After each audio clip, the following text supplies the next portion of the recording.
we are going to try to solve the problem that is based on the demo we did in class where we took a hula hoop and gave it some backspin, so it had some angular velocity this way, and then threw it forward so it had a linear velocity going this way. And if you remember, what happened is it was not in smooth rolling motion at this stage. In fact, it's rotating in the complete wrong direction for that to even be possible. And so it was skidding as this happened. And then as it was going forward, it skidded and it slowed down, and eventually it stopped going forward. It was still spinning backwards. And then it actually started to go backwards. Had some backwards velocity, still sort of skidding as this happened, and then eventually it transitioned into smooth rolling motion, and we had our hula hoop in the end going this way and rotating this way.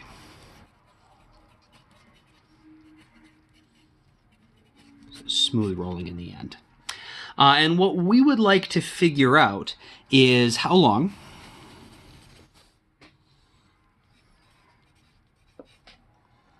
will it take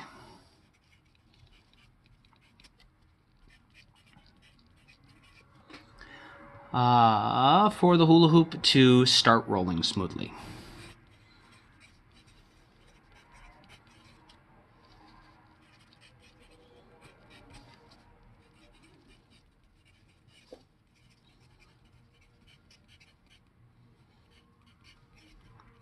And we're going to have some information to start off with.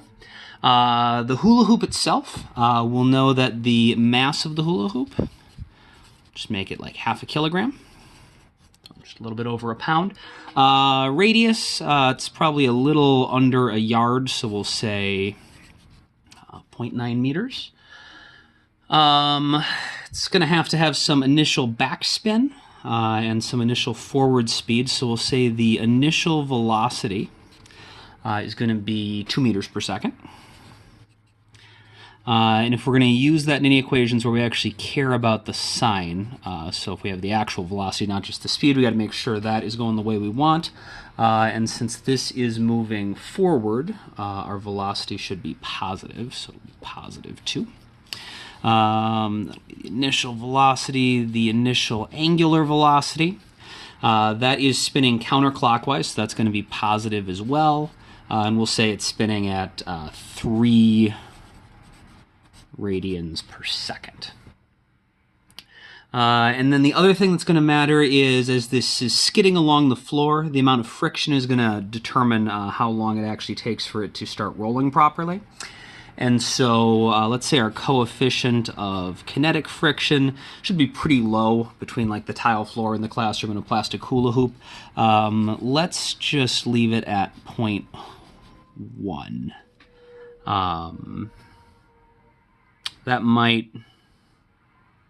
might even be a little high, but it'll be a nice even number to work with.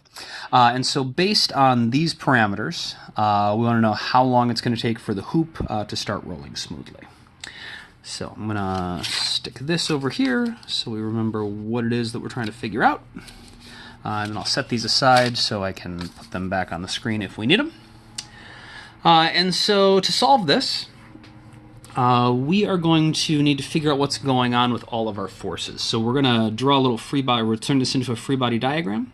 The entire hoop has gravity pulling down on it. Since that is acting on the entire hoop, we will attach that to the center of our hoop.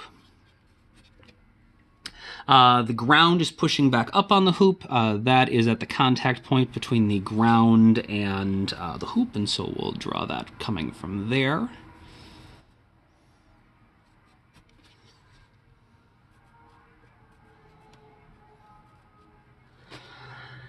And then the hula hoop itself is going to have some friction with the ground. We can figure out what direction the friction is going to be based on what the edge of the hoop is doing compared to the ground. So we can imagine the edge of the hoop, since it's rotating this way, is constantly going that way. And even if it was just spinning in place, the ground would want to pull that way on it to try to stop the hula hoop from skidding along it. And then it's even worse because the hula hoop, as it's doing that, is also going forward, which would also make the ground want to pull back on it. And so there's definitely going to be some friction pulling backwards, trying to slow down and stop the hula hoop. Since it's skidding, though, that's going to be kinetic friction. And so if we figure out our net force, we can see that our net force is going to be to the left. These two forces are going to cancel each other out.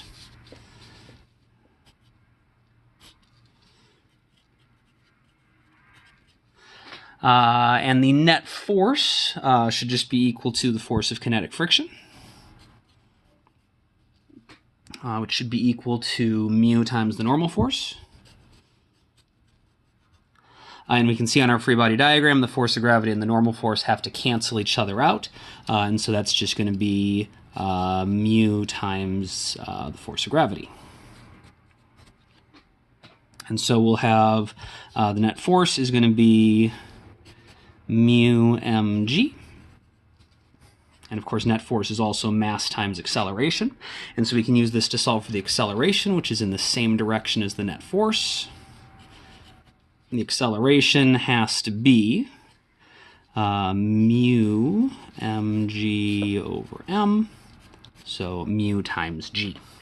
We need to make sure that we include the correct sign on here once we just write it on its own. And so since the acceleration is going to the left, if we're making positive b to the right, so if we're saying our velocity is positive here, our acceleration is going to be negative. And so our acceleration as a vector is going to be negative mu g, which is going to be negative 0.1 times 9.8. So that's going to be negative 0.98 meters per second squared. So that's going to be our acceleration. We can do the exact same thing with torque. The problem is we can't use this by itself to solve for what's going on because the hula hoop doesn't go into smooth rolling motion right away at the beginning. It's still going to be skidding for a little bit as it starts to go backwards, and we want the total time it takes to get from here to where it's rolling smoothly. And so we don't know exactly what velocity that happens, and so this is not enough information right now to solve the problem. So the other thing we can do to get some more information is, since we know angular and linear stuff works the same way, just like we could write a net force equation and find the acceleration, we should be able to write a net torque equation and figure out the angular version of the angular acceleration. So we can see that our only force that's going to exert any torque is the friction.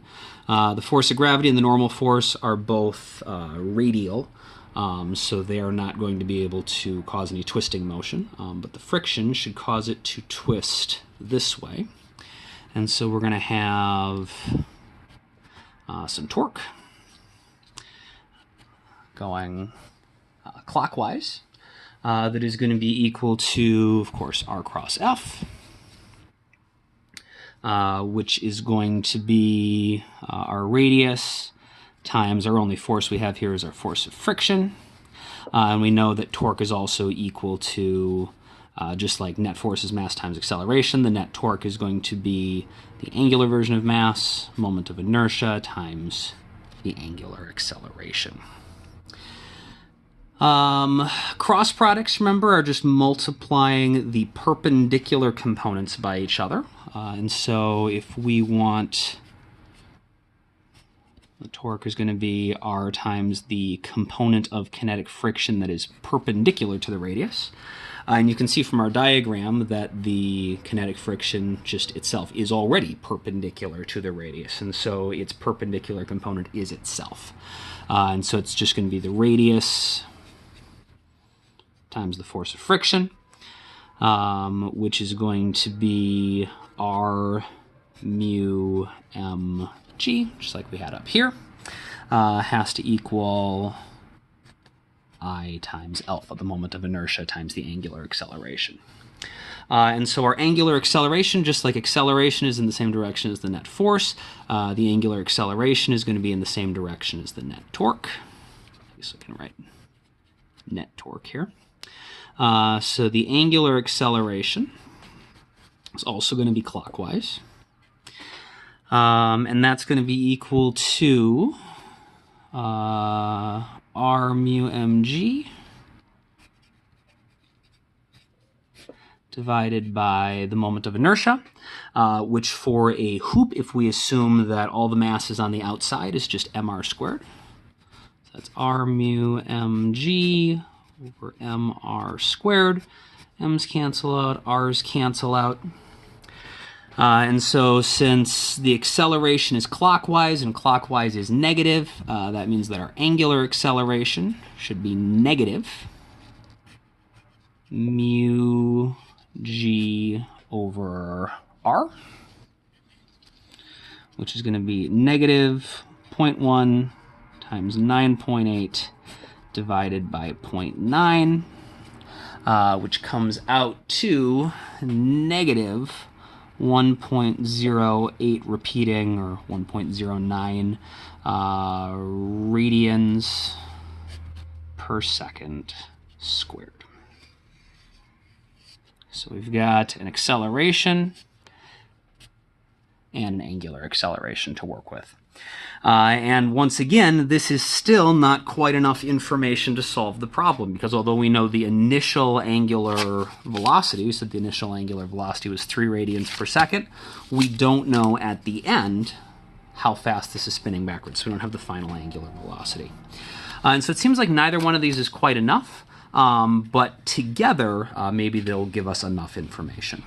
So we are going to think about how we would, try to solve this. We're looking for the time. And the kinematics feel like they should be the right approach here. It just feels like we don't have quite enough information. So let's see what we actually have. We know the initial velocity was 2 meters per second. We figured out that the acceleration was negative 0.98 meters per second squared. And we know that the final velocity, we don't know the final velocity. And the other thing that we could use for the kinematics is the displacement. Here's the thing. We know absolutely nothing about the displacement. We don't have any idea where in space the hula hoop is going to turn around. We do know one thing about the final velocity, though. We know that since, in the end, it's going to end, remember, in smooth rolling motion, our velocity has to be equal to negative r times the final angular velocity. Remember that negative sign is because when we're in smooth rolling motion, if we are moving this way, it's going to be rotating this way.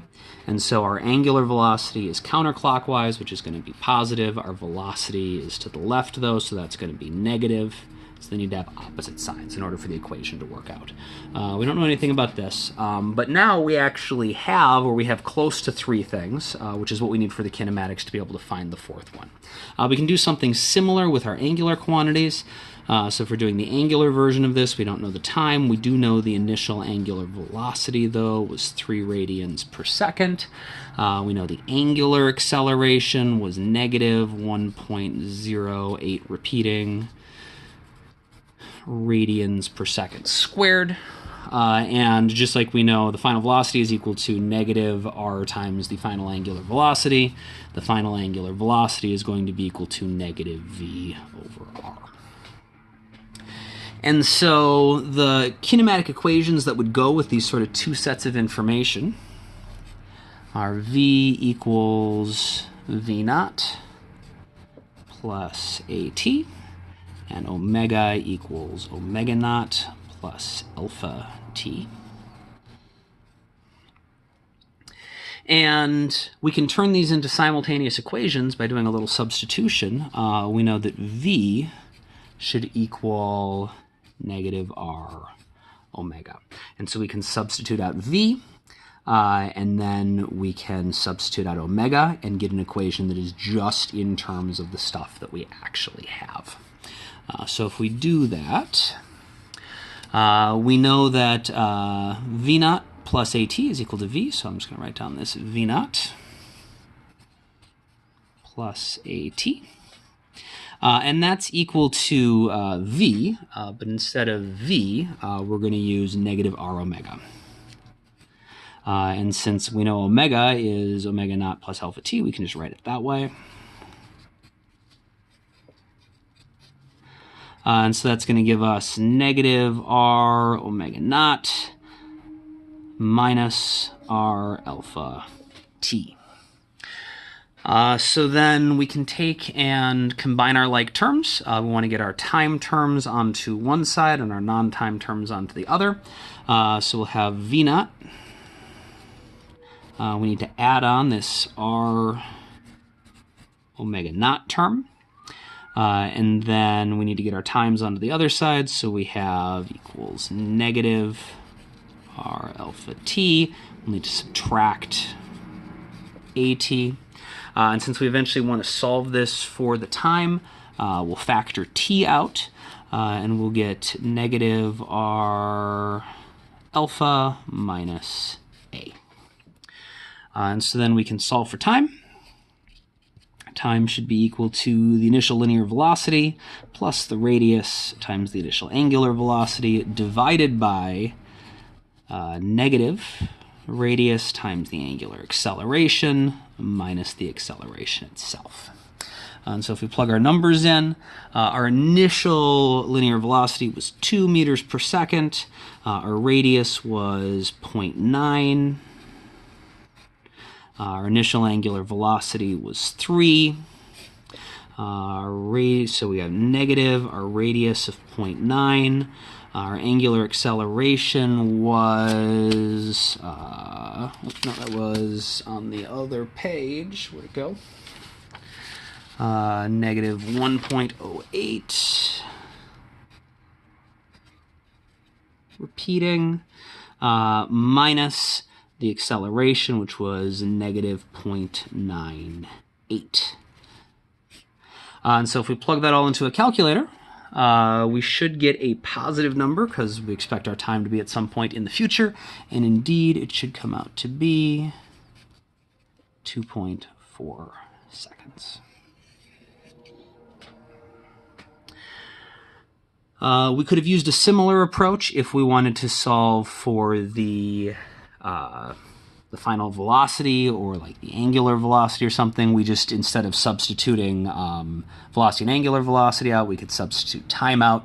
You can do something similar to find the angular displacement or the linear displacement. And of course, once you actually have a third term that you can plug into the kinematics, now that we know it's supposed to be 2.4 seconds, you could also just use the kinematics themselves to find the other things that we're missing. Final velocity, final angular velocity, final linear displacement, and final angular displacement.